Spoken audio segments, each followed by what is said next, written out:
So yan, good morning. So our topic for today is about computer security.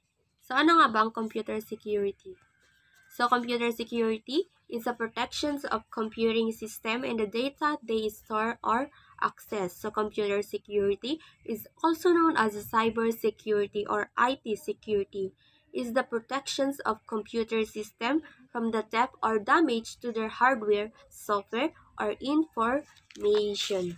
So computer security ensure the safety and the integrity of computer system and the information they held. So it aimed to prevent unauthorized access, use disclosure, disruption, modification, or destructions of a data.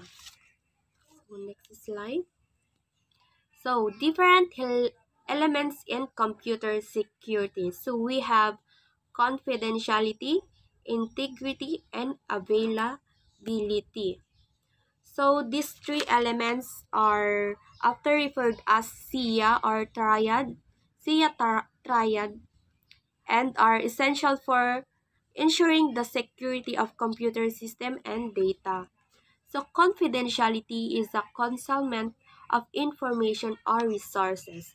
So example ng confidentiality. So imagine a bank customer database. So confidentiality means protecting customer account details like names, address, and financial information from being accessed by anyone other than an authorized bank employees. So integrity. Integrity is the trustworthiness of data in the system or resources by the point of view of preventing unauthorized and aim improper changes.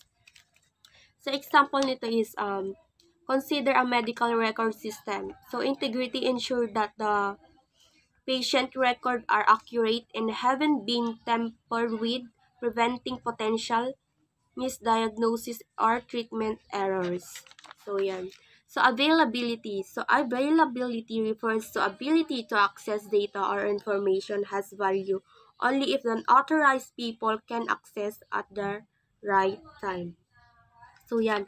So availability, example nito. So imagine an online shopping website. So availability ensure that the customer can access the website and make purchase without interruptions.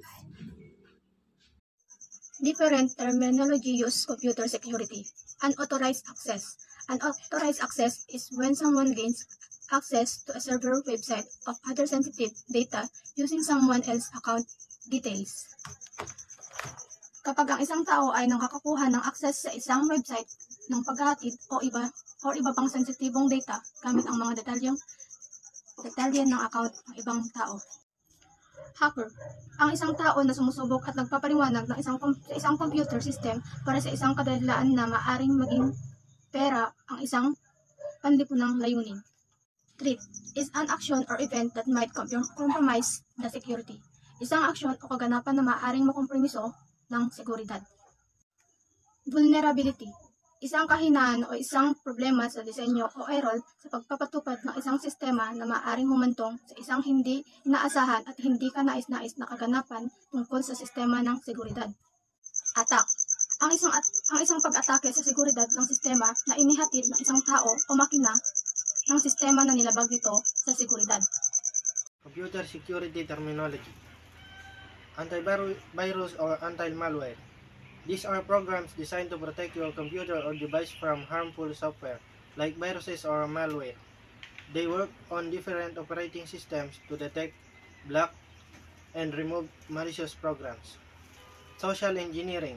This is a trick hackers use to fool people into giving away personal information or data. They really are manipulating human emotions or behaviors, often pretending to be someone trustworthy. Virus. A virus is a harmful program that sneaks into your computer without your permission. Once inside, it can cause problems like deleting files, stealing information, or damaging the system. Firewall. A firewall is like a gatekeeper for your internet connection. It can be software or hardware that monitors and controls the data coming in and out of your network to block harmful traffic. Hacking is the act of breaking into computer systems to do illegal things like stealing information, invading privacy, or committing fraud. Hacker. A hacker is someone skilled in computer programming who looks for weaknesses in systems or networks. They use this knowledge to gain unauthorized access, sometimes for bad purposes. But some hackers, called ethical hackers, use their skills to improve security. Ethical hacking identifying weakness in computer system and computer networks are coming with countermeasures that protect the weaknesses. Ethical hackers must abide by the following rules. Get written permission from the owner of the computer system and computer network before hacking. Dito, sabi niya, kumuha ng nakasulat na pahintulot ang mga ethical na hacker ay dapat may tahasang dokumentadong autorisasyon mula sa may-ari ng system o network na pinaplano nilang subukan. Tinitiyak nito ang kanilang mga aktibidad ay legal at naayon sa mga layunin ng organization. Protect the privacy of the organization being hacked. Protektahan ang privacy, obligado silang iligtas ang pagiging confidential ng data ng organization. Transparently report all the identified weaknesses in the computer system to the organization. Transparent na pag-uulat ang lahat ng mga kahinaan at kahinaan na natukoy sa panahon ng pagtasa ay dapat iulat sa organisasyon. Ang ulat ay dapat magsama ng mga detalyadong natuklasan at rekomendasyon para sa remediation. Inform hardware and software vendors of the identified weaknesses. Ang mga kahinaan ay naugnay sa particular na hardware o software, dapat ipaalam ng mga ethical na hacker ang kanilang mga vendor. Nakakatulong ito na matiyak na ang mga sistematikong issue ay maaring matugunan at malutas sa may mas malawak na antas. Cybercrime. Cybercrime is the use of computers and networks to perform illegal activities such as spreading computer viruses, online bullying, perform unauthorized electronic fund transfer, etc. Habang ang teknolohiya ay patuloy na sumusulong, ang mga proactive na hakbang ay mahalaga upang maprotektahan laban sa umusbong na mga bantas sa cyber. Most cybercrimes are committed through the internet. Karamihan sa mga cybercrime ay ginagawa sa pamamagitan ng internet dahil sa global reach, accessibility at anonymity na maibibigay nito. Some cybercrimes can also be carried out using mobile phones via send message and online chatting application. While most cybercrimes occur via the internet, mobile phones, SMS, and online chat application are common tools for carrying out cyber attacks. Cybercrime. Types of cybercrime. Privacy violation exposing personal information such as email address, phone number, account details, etc. on social media, website, etc. Identifying theft. Stealing personal information from somebody and impersonating that person. Sharing copyright files or information. This involves contributing copyright-protected files such as ebook and computer program, etc. Electronic funds transfer. This involves gaining an unauthorized access to bank computer network and making illegal fund transfers. ATM. This involves intercepting ATM card details such as account number and PIN number. These details are then used to withdraw funds from the intercepting account. Spam. Sending an authorized email. This email usually contains advertisement.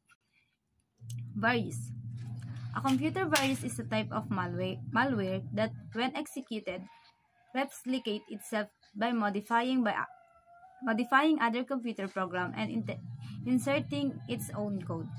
A computer virus is written to alter the way the computer operates, and that is designed to spread the computer one another.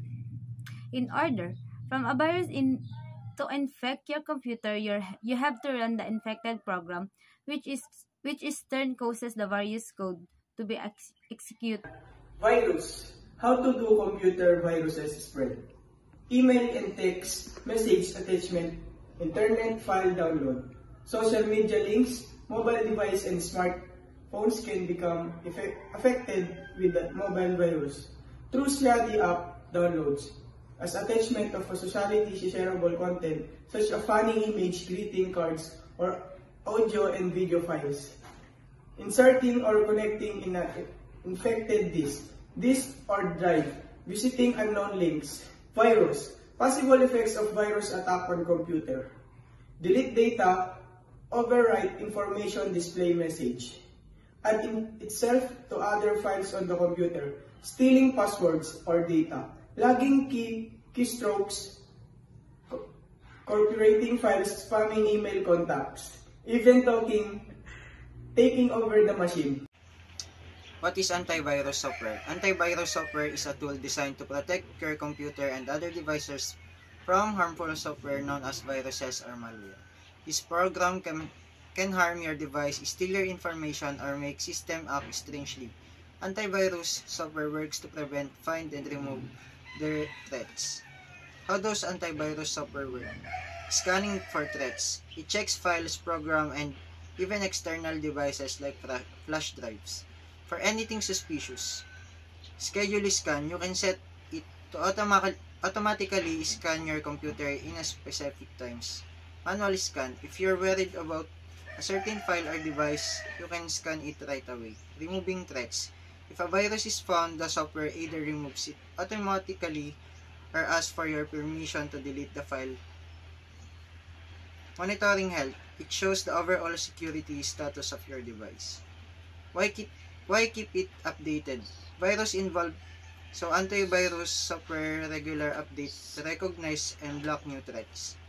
Keeping it updated ensure better protection. What is spyware? Spyware is a type of malicious software designed to secretly collect information about you, like password, browsing habit, or personal data. It often sends this information to someone else without your knowledge or permission. Types of spyware. Adware, display unwanted ads or pop-ups. System monitors. Track everything you do on your device like typing or clicking. Tracking cookies. Follow your online activities to collect data about your behavior. Trojans, trick you into installing it by pretending to be a safe or useful software. Good to know tips. Some tracking tools are harmless and used for legitimate purposes like monitoring our own system or browsing history. However, malicious spyware poses a serious privacy risk. Having strong antivirus software can help detect and block spyware because it causes harm. Spyware can collect almost any type of data, including personal information like internet surfing, habits, and user logins, and bank or credit accounts information. Spyware also interfere with a user's control of a computer by installing additional software or redirecting web browser. Some spyware can change computer setting, which can result in slow internet connection speed, unauthorized changes in browser setting, or changes to software setting. Ang spyware can collect any data including personal information gaya ng pag-scroll sa FB or mag-login and information of bank or credit account. Ang spyware ay pwede rin kumontrol sa isang gumagamit ng computer through downloading an app kahit na di mo to'y ginagamit or di na-download kung siyang nagda-download. Spyware can also change the setting of a computer na posibleng magkaroon ng mabagal na pag-connect sa internet. Spyware ay isang masamang software that anytime pwedeng makapasok sa iyong smartphone. Pwedeng gamitin ng spyware ang iyong camera at mic ng cellphone para makita ang paligid mo. Gaya ng record ng call, nakikita niya kung ano ang mga pinipindot mong website. Bakit ito delikado? Spyware can cause of losing of your privacy. They can know your personal life. How to recognize spyware. New and identifiable icon may appear in the taskbar at the bottom of your screen. Pag may lumitaw na mga icon sa iyong screen na hindi mo kilala o hindi mo inaasahang makita, posibleng may na-install na spyware sa iyong computer. Searchers may result in your being directed of a different search agent. Pag nag-search ka online at napunta ka sa ibang search agent o website na hindi mo karaniwang ginagamit, maaaring binago ng spyware ang settings ng browser mo nang hindi mo alam. Random error message appear with your perform operation that previously worked fine. Kung biglang nagkaroon ng error message habang ginagawa mo ang mga task na dati naman maayos na gumagana, maaring may spyware na nakakabala sa system ng iyong computer. But the best way to identify if you have been infected is to use spyware scanner, which will include in any spyware removal software. Ang pinaka-maaasahang paraan para malaman kung may spyware sa iyong computer ay ang paggamit ng spyware scanner. Kasama ito sa mga spyware removal tools na ginawa para ma-detect at maalis ang mga spyware mula sa iyong computer. Spyware presentation. Install a security program that lets you know when any program is being installed so that you can choose to authorize or stop the installation. Para maiwasan ang spyware, mag-install ng security program na magbibigay alam sa iyo pag may in-install na iba sa iyong computer. Sa ganitong paraan, mapipili mo kung papayagan o hindi ang pag-install. Kung hindi mo kilala ang sinusubukang mag-install, mas mabuting magpahayag ng iba para maiwasan ang infection. Firewall. In computing, a firewall is a network security system that monitors and controls the incoming and outgoing network traffic based on the predetermined security rules. A firewall acts as a barrier between a trusted network and non-trusted network. This means that only traffic allowed onto network is defined in the firewall policy. All other traffic is denied. Measure to keep your system and data safe. Computer application while listening. The idea is to install just restricted number of applications in your computer which are useful as well as genuine. Computer system restore solution. In case your computer is hacked and your files are damaged, you should have the possibility to again have access to your file. An example is Windows system, restore or backup, computer and network authentication. The data that is accessed over the network is best to be provided only to the authorized user. Use username and password. Update your software. Keep your software, including your operating system, the web browsers you use to connect to the internet, and your apps up to date to protect against the latest threats.